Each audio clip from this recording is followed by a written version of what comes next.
तो पुलवामा आतंकी हमले के 4 दिन बीत चुके हैं। सीआरपीएफ के 40 जवानों की शहादत के बाद पूरे देश में न सिर्फ गम है बल्कि गुस्सा भी है।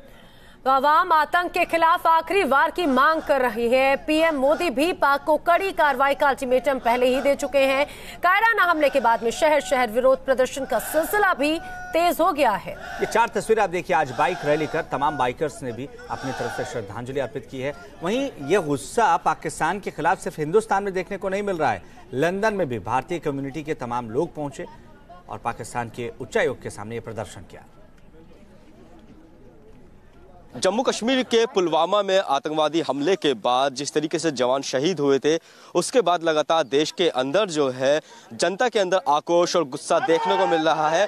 यहाँ तक कि दिल्ली के राष्ट्रपति भवन के चंद कदमों की दूरी पर आप देख सकते हैं किस तरीके से यहाँ पर कई सारे लोग जो है सुबह ही सुबह धरना प्रदर्शन देने के लिए आए हुए हैं और श्रद्धांजलि दे रहे हैं उन लोगों को जो इस आतंकवादी घटना के अंदर शहीद हुए हैं। इन लोगों से बातचीत करते हैं और जानते हैं कि आखिर किस तरीके से इनके अंदर गुस्सा है और किस तरीके से इनके अंदर गम है। जी, क्या नाम है आपका? नितेश। नितेश जी, कहाँ से आए हैं आप? यहाँ पे सुबह सुबह आके धरना प्रदर्शन कर रहे हैं। राष्ट्रपति भवन यहाँ से चंद कदमों की दूरी पर है। हम सब लोग इंदिरापुरम से आए हुए हैं और आप देख ही रहे हो सबका गुस्सा कितना है। तो उसी के लिए हम यहाँ पे एक छोटा सा हमने वॉक किया है, मार्च निकाला है और हम चाहते हैं कि जो ये कांड हुआ है इसका बदला जल्दी से जल्दी सरकार ले।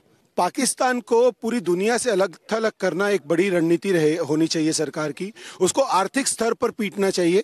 तो जिस तरीके से यहाँ पे साउथ ब्लॉक के बाहर ये लोग विरोध प्रदर्शन अपना प्रकट कर रहे हैं, राष्ट्रपति भवन यहाँ से चंद कदमों की दूरी पर है, लगातार मांग कर रहे हैं कि इस बार जो है ठोस कार्रवाई होनी चाहिए। लेकिन अब देखने वाली बात ये होगी कि जनता जो है इसका गुस्सा इस आतंकवादी घटना के बाद कब शांत होता है।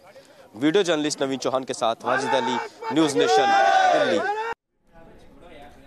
तो ये किसी एक शहर की तस्वीर नहीं है। हिंदुस्तान के तमाम शहरों से आपको कमोबेश यही तस्वीर देखने को मिलेगी। और हमारे सहयोगी इस वक्त भरतपुर से शहीद जीत राम के घर से रुमानुल्लाह खान जुड़ चुके हैं। आगरा से शहीद कौशल के घर से हमारे सहयोगी नितिन उपाध्याय हमारे साथ लगातार बने हुए हैं।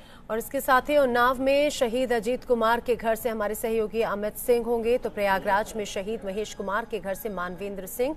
धौलपुर का भी रुख करेंगे जहां पर शहीद भागीरथ सिंह जिनके घर पर इस समय मातम है, उनके घर से हमारे सहयोगी सैयद आमिर हमारे साथ में जुड़ेंगे।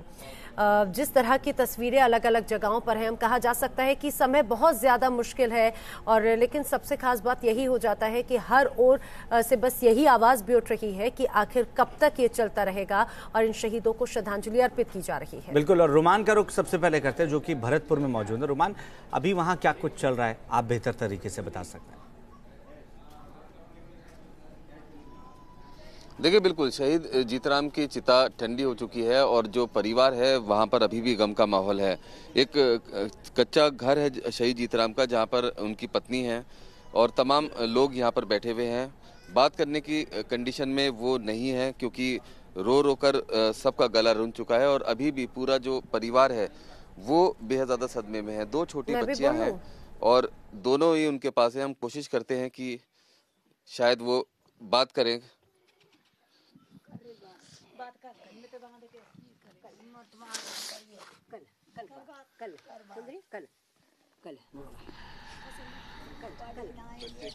क्या मतलब अब शहीद हुए हैं, इतने लोग कल जुटे थे, गार्ड ऑफ ऑनर दिया गया था। बता दे बेटे, बोल दे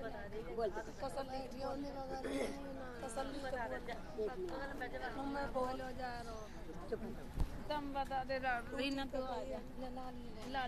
आवाज ही नहीं निकल पा रही है। और ये शहीद जीतराम की छोटी बेटी है। कितने वक्त कितनी बड़ी है ये? 4 महीना 4 में लगी है। 1.5 साल की बड़ी 6 तारीख पे। देख सकते हैं कि मासूम बच्ची है और ये पत्नी है उनकी, आवाज बोल ही नहीं पा रही है। 1.5 साल की है। बड़ी बोलवे ना लगी, अभी छोटी बच्ची है अभी तो। बिल्कुल रुमान, हम समझ सकते हैं कि ये बहुत कठिन समय है जब सभी निशब्द हो जाते हैं। एक पत्नी जब अपने सुहाग को भेजती है तो क्या बीतती होगी, और एक मासूम सी बच्ची को गोद में लिए अब सवाल यही है कि आखिर अब इनका क्या होगा। अब हम प्रयागराज का रुख कर लेते हैं। मानवेंद्र हमारे सहयोगी हमारे साथ में वहां से शहीद महेश कुमार के घर के बाहर से जुड़ रहे हैं। मानवेंद्र, जिस तरह की तस्वीरें वो आती हैं वो वाकई में रोंगटे खड़े कर देती हैं, रुदन की तस्वीरें, और ये कहा जाए कि रोष भी है और लोगों में नाराजगी भी है और संवेदनाएं भी। अगर हम प्रयागराज की बात करें तो यहाँ पर भी कुछ इसी तरह के हालात होंगे, समझा जा सकता है, लोगों में नाराजगी भी है।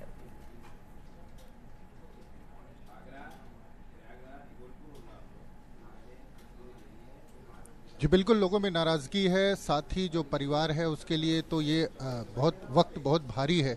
हम शहीद महेश कुमार के परिवार के साथ हैं। आप देख सकते हैं यहाँ पर ये दोनों बच्चे हैं महेश कुमार के, और महेश यादव जो शहीद हुए हैं उनके ये दोनों बेटे हैं, और मुश्किल से महज 4-5 साल की इनकी उम्र है।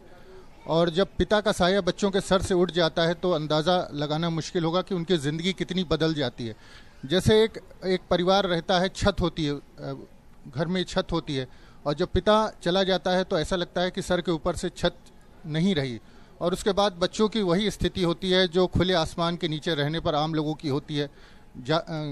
गर्मी, जाड़ा, बरसात सब कुछ झेलना पड़ता है। तो ये 2 बच्चे हैं, अभी ये छोटे हैं, नहीं समझ पा रहे हैं पीड़ा को, लेकिन जैसे जैसे इनकी उम्र बढ़ेगी वैसे वैसे टीस इनकी बढ़ेगी पिता के लिए।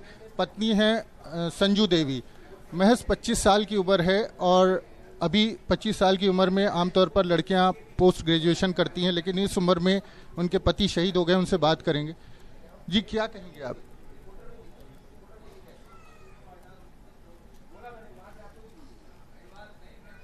क्या कह के गए थे आपसे?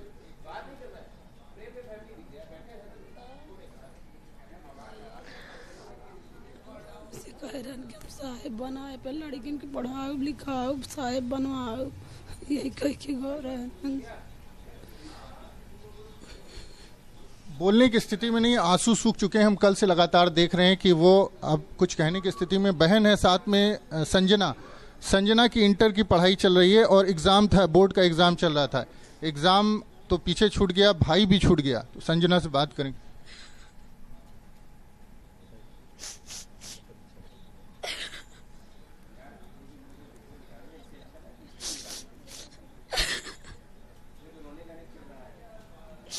क्या कह गए थे भैया? भैया मेरे बहुत अच्छे थे।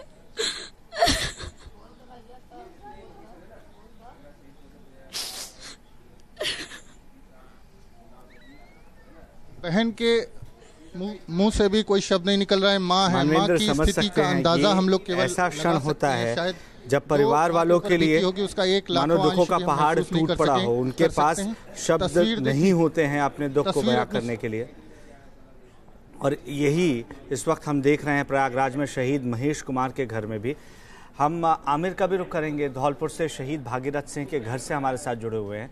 आमिर, जब 3 साल के एक बच्चे ने, जिसने शायद स्कूल जाना भी नहीं शुरू किया, वो अपने पिता को जब मुखाग्नि देता है तो मेरे ख्याल से इससे मेरे पास शब्द नहीं है। और ये एक ऐसा लम्हा होता है जिसे कोई भी शायद ना देखना चाहे। भागीरथी सिंह के 3 साल के बच्चे ने उन्हें जब मुखाग्नि दी तो पूरा गांव रो पड़ा। भागीरथी सिंह के परिवार वाले अगर बात कर पा रहे हैं, वो कुछ कह पा रहे हो कि वो क्या चाहते हैं अब? देखिए, चिता शांत तो ज़रूर हो गई है, लेकिन जो आंसू हैं, जो अभी गम है, वो बिल्कुल भी शांत नहीं हुआ है। मेरे साथ पूरा परिवार इस समय मौजूद है। हालांकि पत्नी उनकी रंजना जो है अभी वो बेसुध हैं, उनको लगातार ट्रीटमेंट दिया जा रहा है। लेकिन क्या कहना है, पिताजी हमारे साथ में हैं, चाचा जी हमारे साथ में हैं। चाचा जी के बारे में मैं बता दूं आपको कि ये वो चाचा जी हैं जिन्होंने पूरे बचपन से पूरा उनका देखभाल किया, पढ़ाया लिखाया, और खासतौर पे अपनी शादी नहीं की इसी चक्कर में कि वो बच्चों को पाल सके बेहतर तरीके से। चाचा जी, सबसे पहला सवाल तो आपसे ही बनता है, अब आगे क्या? क्योंकि बचपन से आपने उसको पाला पोसा, अचानक वो चला जाता। मैं तो यही कहना चाहता हूँ कि देश की रक्षा करी थी लड़के ने, और देश की रक्षा करेंगे, उसका लड़का भी देश की करेगा। पर क्या करें, अब कुछ बचाई तो नहीं। क्या कह के गया था भागीरथ? यूँ कह गया कि मैं जा रहा हूँ, अपनी नौकरी पे जा रहा हूँ, फिर आऊँगा, लेकिन दोबारा लौट के नहीं आया। लेकिन इतनी लोकेशन लगते हुए, लेकिन गाड़ी कहाँ से आई?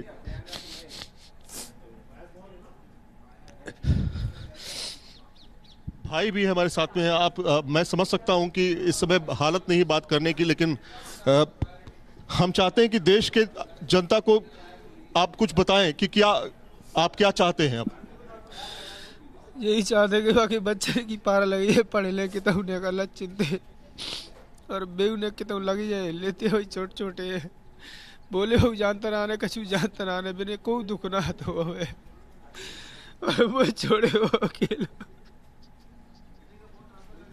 पिताजी भी साथ में हैं।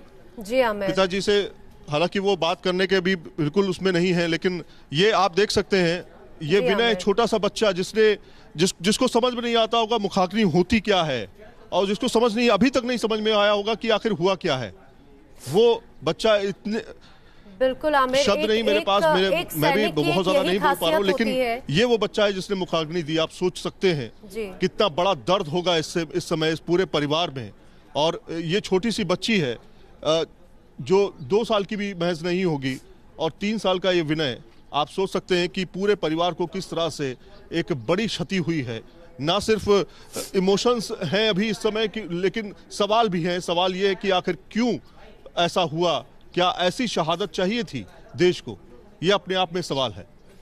बिल्कुल आमिर, और यही एक खासियत होती है एक सैनिक की कि वो जितनी जिम्मेदारी उसके ऊपर पारिवारिक होती है उतनी ही जिम्मेदारी उस पर देश की होती है। और कहा जा सकता है कि किसी भी बुजुर्ग के लिए कितना मुश्किल ये वक्त होता होगा, जिस व्यक्ति को, जिस बच्चे को उन्होंने छोटे से बड़ा होते हुए देखा, और वो जब लौटता है तो वो उन्हीं बुजुर्गों के कंधे पर एक वो भार कैसे वो सभी बुजुर्ग लेते होंगे कि तिरंगे में लिपटा हुआ उन्हीं के घर का, उन्हीं के अपना एक बच्चा उनके कंधे पर है। और गमगीन माहौल है, लेकिन लोगों में नाराजगी भी है, गुस्सा भी है। यहाँ पर रुक रहे हैं कुछ ही पलों के लिए, जल्द हाजिर होंगे, आप बने रहिए हमारे साथ।